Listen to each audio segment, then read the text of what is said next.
David Chen, ang lalaking walang katulad. Kabanata 136. Ano? Gusto mo rin bang sumama sa kanya para i-request ang account?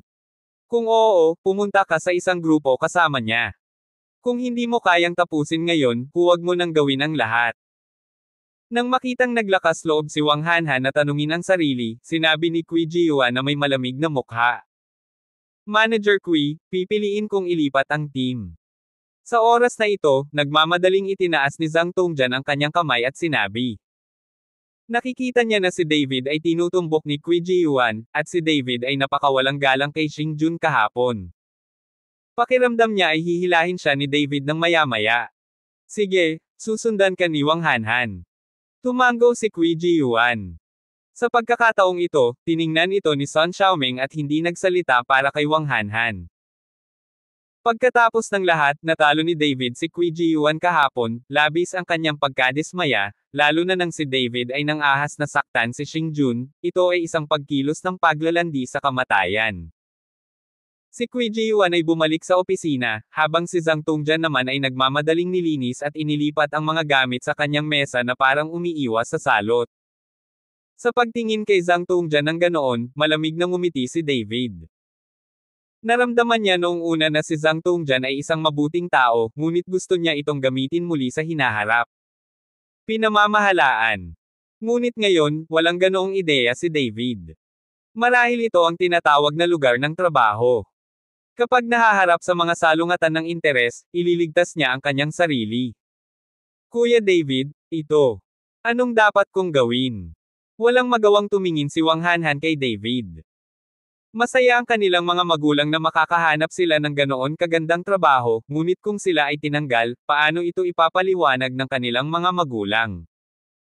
Huwag mag-alala, ang mga account na iyon ay maikredito sa account ng kumpanya sa lalong madaling panahon. Inaliw ni David si Wang Hanhan. Gayunpaman, hindi talaga naniniwala si Wang Hanhan na ang mga kumpanyang iyon na may utang sa kanilang mga utang, paano sila papayag na magbayad ng pera, maliban kung ang mga amo na iyon ay may sakit. Hanhan, bakit mo sinasabing nahihirapan ka? Tapos na, kahit natatakot kang madisfellowship ka. Sa kondisyon mo, anong klaseng boyfriend ang hindi mahahanap, sasaluhin mo si David, ibibigay sa iyo ng kapatid na babae ang isang mayamang pangalawang henerasyon. Yumuko si Wang Lanlan at sinabi kay Wang Hanhan. Hindi nagsalita si Wang Hanhan, umiling lang, kahit na matanggal siya sa trabaho, hindi siya mahihiwalay kay David. Silly girl. Nang makita ito, ngumiti lang si Wang Lanlan.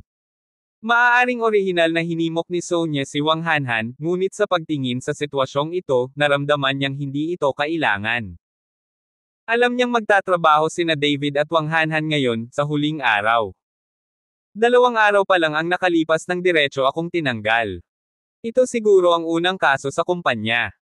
Hindi pa ako nakakita ng ganoong kabaliw na empleyado, kahit na ang manager ay naglakas loob na lumaban. He deserves it. Ano ba ang pinagkukunwari niya, kaya niya talaga, pupunta ba siya dito para magtrabaho? Ang iba sa departamento ng pagbebenta ay nagsasalita tungkol kay David. Habang pinag-uusapan ito ng lahat, nagmamadali ang mga tao mula sa departamento ng pananalapi. Xiao-san? Bakit ka pumunta sa sales department namin? May mali ba sa mga account? Nang makita ang mga taong nagmumula sa departamento ng pananalapi, humakbang si Sun Xiaoming at nagtanong.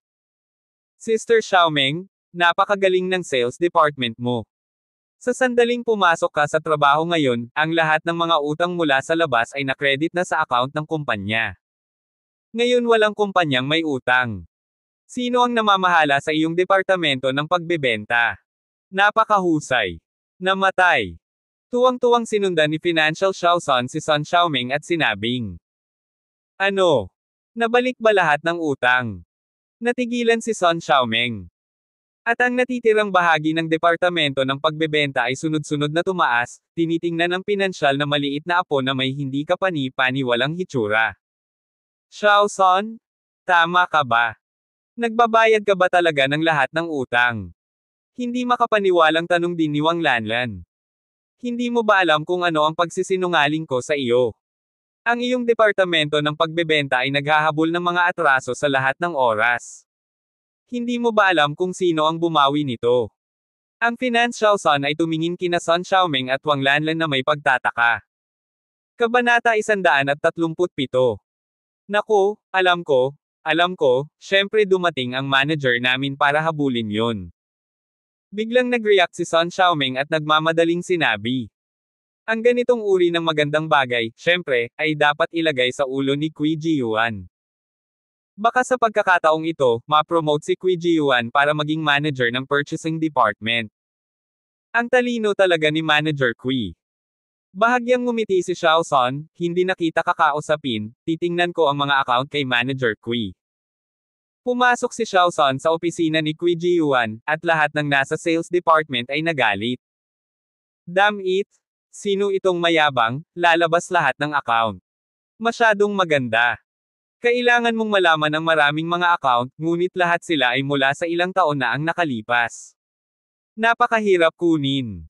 Si David ba? Sa nakikitang kumpiyansa niya ngayon, parang alam niyang babayaran ang utang. Ibaba mo, kaya ba niyang itaas ang lahat ng mga account na ito ng ganoon? Hindi ko ba narinig na lahat ng kumpanya ay nagkusa na magbayad sa kanila? May art relationship ito sa kanya. Speaking of which, napakaswerte ni David, mukhang hindi siya matatanggal ngayon. Ang mga tao mula sa departamento ng pagbebenta ay nagtipon upang pag-usapan. Kuya David, buti na lang at hindi tayo mapapaalis. Excited na tanong ni Wang Hanhan kay David. Hindi ba matagal ko nang sinabi sa iyo, huwag kang mag-alala? Napangiti si David. Paano mo na lamang babalik ang atraso ngayon? Kakaibang tumingin si Wang Hanhan kay David at nagtanong. Lihim. Ngumiti si David at hindi sinabi kay Wang Hanhan. May ilang bagay na ayaw niyang malaman ni Wang Hanhan, ngunit sa kalaunan ay susundan niya si Wang Hanhan para umamin. Nang nag-uusap ang mga tao sa departamento ng pagbebenta, lumabas si Qui Jiyuan kasama si Xiao Sun sa pananalapi, at nang makita niyang lumabas si Qui Jiyuan, tumigil ang lahat sa pagsasalita. Binigyan ni Qui Jiyuan si David ng malamig na tingin, at saka umalis. Sa oras na ito, sa opisina ng general manager ng kumpanya, si Xing Jun ay nakaupo sa likod ng mesa na may malungkot na mukha. May band-aid pa rin si Xing Jun sa kanyang leeg. Naputol ang leeg niya kagabi, at makikita pa rin sa mukha niya ang 5 malabong bakas ng kamay. Dong dong dong. May kumatok sa pinto, at malamig na sinabi ni Xing Jun, pasok. Ginoo. Xing, hinahanap mo ako. Pagkapasok niya sa pinto, magalang na nagtanong si Qui Jiyuan. Kaya lang, natigilan si Qui Jiyuan sa sandaling bumagsak ang mga salita, nang makita niya ang isang maliit na pulang marka sa mukha ni Du Xingjun, na halatang sinampal. Nang makita si Qui Jiyuan na nakatitig sa kanya ng ganito, bahagyang kumunot ang noo ni Xingjun, mukhang maganda ba ito? Nang marinig ito ni Qui Jiyuan, ang kanyang buong katawan ay nanginginig sa takot, at nagmamadaling ibinaba ang kanyang ulo at hindi nang ahas na gumawa ng ingay. Yung mga account ng sales department, tinanong mo yan kay David. Tanong ni Xing Jun. Hindi alam ni Qui Jiyuan kung ano ang ibig sabihin ni Xing Jun, kaya tumango na lang siya. Oo, gusto ko lang na tumama siya sa pader at patayin ang kanyang espiritu, ngunit ayaw kong maging napakaswerte ng batang ito, ang mga kumpanya. Na may utang sa kanilang mga utang ngayon ay iniwan ang kanilang pera. Bumalik lahat. Malamig na ngumiti si Xing Jun. Alam niya kung bakit biglang binayaran ang mga atraso na ito. Tiyak na ito ay tulong ni Sonia sa likod ng mga eksena. Gayunpaman, sa kumpanya, si Xing Jun lang ang nakakaalam tungkol sa relasyon ni na David at Sonia. Sa hinaharap, hahayaan kong magsalita si David tungkol sa kontrata sa Tianmei Daily Chemical. Tiningnan ni Xing Jun ang ilan sa impormasyon ng kasosyo sa kanyang kamay at sinabi kay Qui Jiyuan. Tianmei. Natigilan si Qui Jiyuan, Mr. Si Tianmei ay isang malaking customer, at ang pamilyang Xiao ay palaging nakatitig sa customer na ito at hinihiling kay David na makipag-usap. Magiging galit ba ito sa atin ni Tianmei at isipin na hindi tayo sinsero? Hindi maintindihan ni Qui Jiyuan kung bakit nagbigay si Xing Jun ng isang mahalagang customer kay David. Dapat mong malaman na kapag ang naturang customer ay pumirma ng isang kontrata, ang komisyon na nakukuha nila mula sa mga benta ay napakataas. Ano? Kino-question mo ba ang desisyon ko? Bahagyang nanliit ang mga mata ni Xing Jun. Kabanata 138. Don't you dare? Lahat ay napapailalim sa utos ni President Xing. How dare Qui Jiyuan del Xing Jun? Pagkatapos ng lahat, siya ang kanyang agarang amo. Nang umalis si Qui Jiyuan, dahan-dahang kinuha ni Xing Jun ang telepono at nag-dial ng numero. Young Master Xiao, naayos na ang mga bagay, kontrata ni Tian Mei, babarilin ko si David para pag-usapan. Hahaha, maganda ang ginawa mo, makipagtulungan ka sa akin ng mabuti, kung ano ang maibibigay sa iyo ng pamilyang Su, doble ang ibibigay ko sa iyo. Isang malakas na tawa ang bumungad sa kabilang side ng telepono, at saka ibinaba ang tawag. Ang numero ng telepono ni Xing Jun ay dinal kay Jordan. Alam ni Xing Jun na sinusunod ni David ang holiday ni Jordan, at alam din niya na ang girlfriend ni David ay inookupahan ni Jordan. Sa Horrendel, ang pamilya Xiao at ang pamilyang Su ay may pantay na lakas, at ang dalawa ay magkaribal din. Ang pamilyang Xiao ay minsang nag-poach kay Xing Jun na may mataas na sweldo, ngunit si Xing Jun ay nagustuhan si Sonia at laging gustong makasama si Sonia, kaya tinanggihan niya ang pamilya Xiao. Ngunit pagkatapos ng kagabi, nabigo si Xing Jun na kumuha ng assassin para patayin si David, at sinampal siya sa mukha, na lalong ikinagalit ni Xing Jun, kaya nakipag-ugnayan siya kay Jordan. Ang dahilan kung bakit nagpunta si David upang talakayin ang kontrata kay Tian Mei ay ang ideya ni Jordan. Gusto lang ipahiya ni Jordan si David. Paano ito napag-usapan ng isang malaking customer tulad ni Tian Mei, isang maliit na salesperson ni David? Personal na pumunta si Jordan at pinahiya si David. Sa hospital ward ni Horrendel, nagpapagaling pa rin si Jordan sa kanyang mga sugat. Kuya Lei, papasayahin kita. Ang lalaking si David ay hindi karapat-dapat sa iyong pansin. Para sa iyo, isa lang siyang langgam. Kung wala si Sonia na nagpoprotekta sa kanya, siya ay isang piraso ng Shi. T.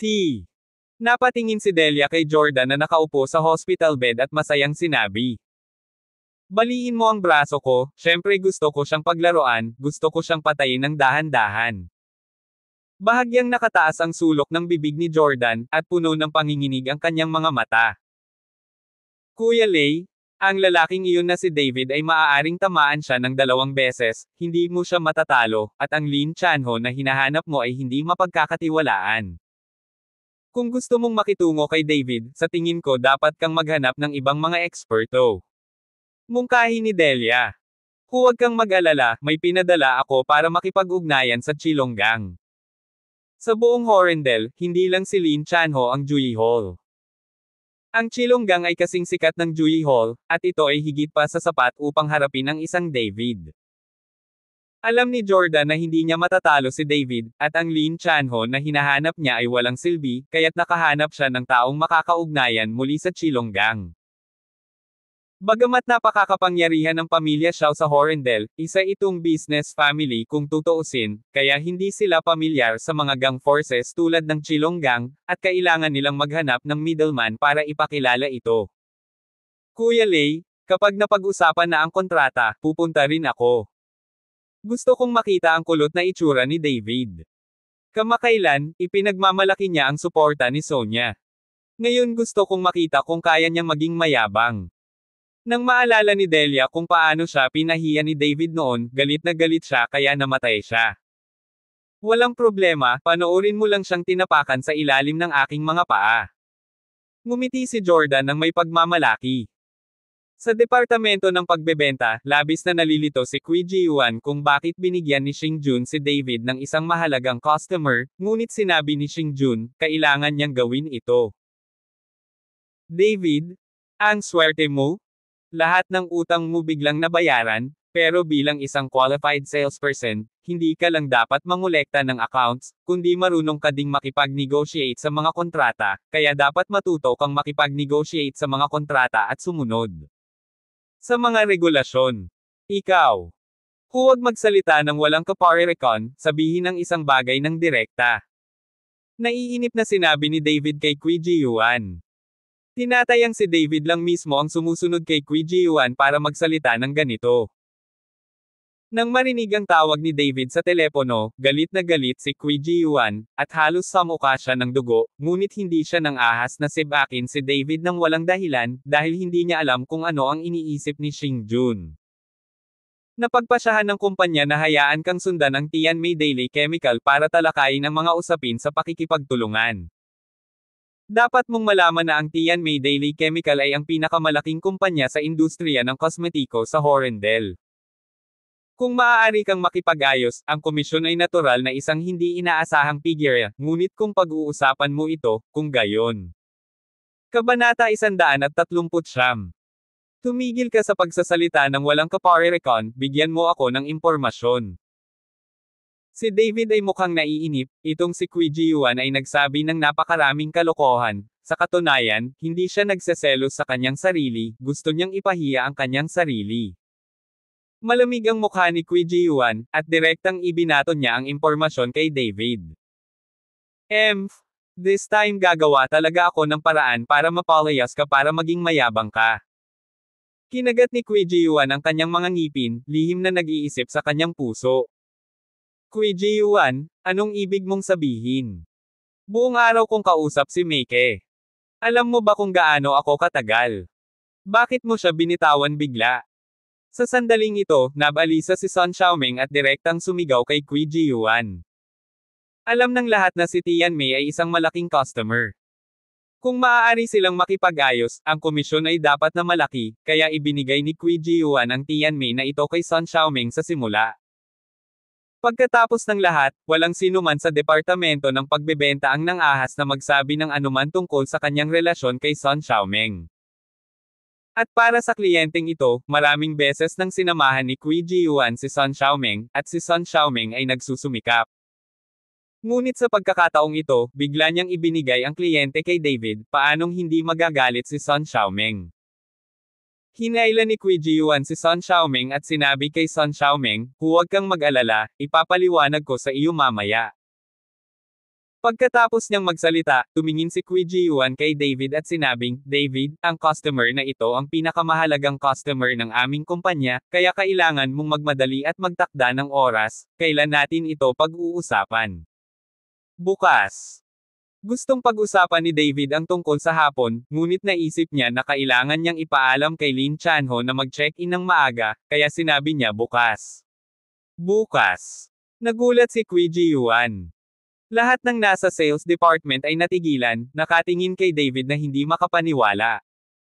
David, spoiled ka ba? Ito ang Tianmay Daily Chemical. Sabi mo pwede mong pag-usapan ang kontrata bukas. Ngumisi at tumawa si Wang Lanlan, at sinabing may paghamak. David, pwede bang tumigil ka sa pagmamayabang? Alam mo ba kung gaano na ako katagal sa kliyenteng ito? 3 buwan na ang nakalipas, at 3 buwan na akong hindi nakakapag-usap tungkol dito. Pwede bang pag-usapan natin bukas? Galit na tinignan ni Sun Xiaoming si David, itong si David ang nagsabi nito, pinapahiya lang siya. Hindi ko ito napag-usapan sa loob ng 3 buwan, at talagang sinabi ni David na magagawa niya ito sa isang araw. Hindi ba ito natatawa sa kanyang kawalan ng kakayahan? Nang makitang ganoon si David, napangiti si Qui Ji-yuan, David, ito ang sinabi mo. Kung hindi mo kayang pag-usapan ito, mas mabuting lumayo ka. Huwag masyadong makipag-usap sa aming sales department. Walang problema. Masayang sumang-ayon si David. Sa pagkakataong ito, napakasaya ni Qui Ji-yuan. Alam niyang tiyak na hindi makakapag-negotiate si David sa kontrata bukas. Kung ganoon lang kadali, hindi na niya sasamahan si Sun Xiaoming sa loob ng 3 buwan. Pagmamasid sa pamilya Xiao, napakadaling pag-usapan ito. Hinailan ni Qui Ji-yuan si Sun Xiaoming sa opisina para magpaliwanag, habang ang iba sa sales department ay tumingin kay David ng masama, at lahat sila ay naghiwa-hiwalay. Nang makuha ni David ang impormasyon, hindi niya ito binasa, ngunit ipinadala ito kay Lin Chanho, ngunit si Wang Hanhan ay kinabahan at ginugol ang buong araw sa pag-aaral ng impormasyon ni Tianmay. Hanhan, may class reunion ka mamayang gabi, at malapit nang umalis sa trabaho. Humanda ka muna, huwag mong tingnan ang impormasyong iyon. Nang makita ang nag-aalalang mukha ni Wang Hanhan, ipinagpatuloy ni David ang pag-aaral ng impormasyon ni Tianmay, kaya pinasiglan niya ito. Kuya David, napakahirap harapin ang kagandahan ng pang-araw-araw na kemikal ngayon. Ang general manager ng Tianmei ay isang taong hindi kumita. Ano ang pag-uusapan natin bukas? Saan pa rin iniisip ni Wang Hanhan ang pagsali sa class reunion? Kung walang paraan para makipag-ayos ng kontrata bukas, tatanggalin sa trabaho si David. Kung umalis si David, si Wang Hanhan mismo ay hindi gustong manatili. Hindi ka ba naniniwala sa akin? Tumingin si David kay Wang Hanhan, kung sasabihin kong kaya ko, tiyak na magagawa ko ito, huwag kang mag-alala. Kabanata 140. Tumingin si Wang Hanhan sa mga mata ni David, at sa wakas ay tumango, naniniwala ako. Bahagyang ngumiti si David, marahang tinapik ang ulo ni Wang Hanhan, ang uri ng pagmamahal sa kapatid na makikita sa kanyang mga mata. Pagkaalis pa lamang ng trabaho, si Wang Hanhan ay nakatanggap ng tawag mula kay Hu Yifan, na hinihimok siyang magmadali. Maraming mga kaklase ang dumating. Nagtanong si Wang Hanhan tungkol sa address, at ang class reunion pala ay sa Regal Hotel. Dahil dito, medyo nag-alinlangan si Wang Hanhan, dahil ang class reunion na ito ay AA system, pagpili ng ganoong karangyang hotel, siguradong hindi maliit ang halaga, ayaw niyang gastusin ang perang ito, parang masyadong sayang. Gayunpaman, pagkatapos ng panghihikayat ni David, pumayag si Wang Hanhan na pumunta. Nagmaneho silang dalawa ng segunda manong Chang'an at dumiretso sa Regal Hotel. Pagdating pa lang ng dalawa sa pinto ng Regal Hotel, nakita nila si Hu Yifan na balisang naghihintay sa pinto. Nang makita ni Hu Yifan si David, medyo nagulat siya. Pakiramdam niya ay sinaktan ni David ang Chilonggang kagabi at siguradong bugbugin siya hanggang mamatay. Pagtingin kay David, wala talaga. Hindi ka ba nabugbog kagabi? Naghihinalang tanong ni Hu Yifan. Di ba sabi ko sa'yo, takot sa akin ang Chilonggang, how dare they hit me? Bahagyang ngumiti si David. Iblo mo na lang. Inilibot ni Hu Yifan ang kanyang mga mata. Hindi siya makapaniwala sa sinabi ni David. Paano matatakot kay David ang isang gang na kasing laki ng Chilonggang? Siguradong nalutas ito ni David, marahil sa pamamagitan ng paggastos ng pera. Maniwala ka man o hindi. Hindi nagpaliwanag si David. Hanhan class reunion ngayon, magde-drive ka ba papuntang Chang'an? Kung wala kang magandang sasakyan, mas mabuting sumakay ng taxi kaysa magmaneho ng sirang Chang'an. Tingnan mo ang parking lot dito, may sirang kotse ba? Galit na pinagalitan ni Hu Yifan si David. Noong panahong iyon, hinimok ni David si Wang Hanhan na pumunta sa reunion ng klase. Naisip ni Hu Yifan na si David ay gagawa ng paraan para bigyan ng mukha si Wang Hanhan sa class reunion, ngunit ngayon ay nagmamaneho siya ng sirang Chang'an. Anong nangyari kay Chang'an? Suportahan ng domestic production. Walang pakialam si David. Nagmamadali ding sinabi ni Wang Hanhan, sa tingin ko ang kotseng ito ay napakahusay, mas komportable ito kaysa sa bus, pumasok na tayo. Nang makitang ganoon din ang sinabi ni Wang Hanhan, hindi na ipinagpatuloy ni Hu Yifan si David, at sabay silang pumasok sa hotel. Sa isang marangyang pribadong silid, mahigit 100 nakaupo, lalaki at babae, nag-uusap at nagtatawanan.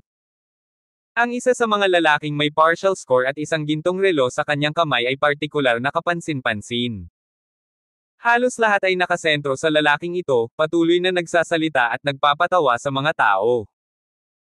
Ang lalaking ito ay si Leng Bing, ang dating kasintahan ni Wang Hanhan, kahit na hindi niya sinundan si Wang Hanhan at ang iba pa, ngunit si Leng Bing ay dumalo sa class reunion na ito bilang kasintahan ni Zhang Miao.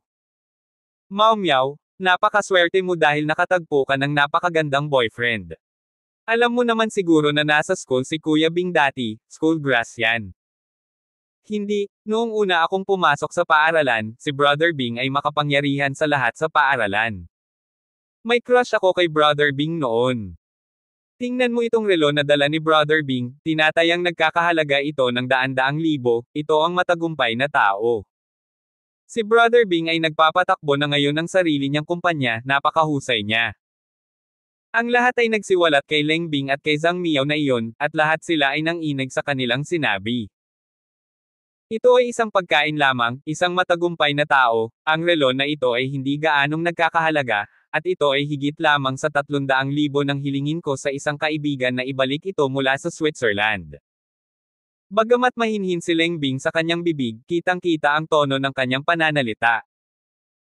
Sa katunayan, nang sabihin ito ni Lengbing, sino ang hindi makakarinig kung ano ang ibig niyang sabihin sa pagpapakitang gilas, ngunit sino ang maglalakas loob na sabihin ito sa oras na ito?